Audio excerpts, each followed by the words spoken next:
В минувшую субботу мирнинцы отметили День физкультурника. В рамках праздника состоялось торжественное открытие нового спортивного объекта. Жители поселка Верхний и не только теперь могут активно проводить время в спортивных баталиях на новом хоккейном корте. Смотрите сюжет Руслана Фаткулина.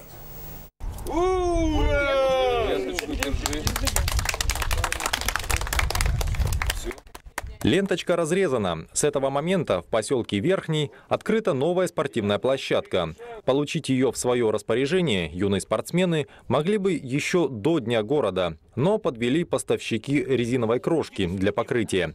Спешить не стали, а решили сделать пусть и не в намеченный срок, зато качественно. И вот универсальный спортивный объект готов. Этот объект уже непосредственно к празднованию Дня физкультурника. Этот объект предназначен для людей, которые желают заниматься спортом, проживающих на Верхнем поселке. В летний период мы его будем использовать как спортивную площадку для игры в мини-футбол, проведения массовых стартов, а в зимний период будем заливать этот хоккейный корт льдом. Много лет на этом месте стояла старая заброшенная хоккейная коробка. Кроме нее каких-либо других спортплощадок не было вообще. Объект даже не реконструировали, а можно сказать, построили заново. Пока позволяет погода, здесь можно заниматься летними видами спорта. Но и с приходом зимы спортплощадка не будет простаивать.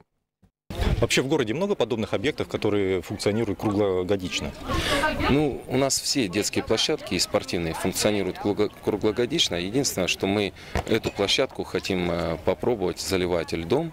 Это будет первая площадка, которая будет у нас в городе с открытым льдом.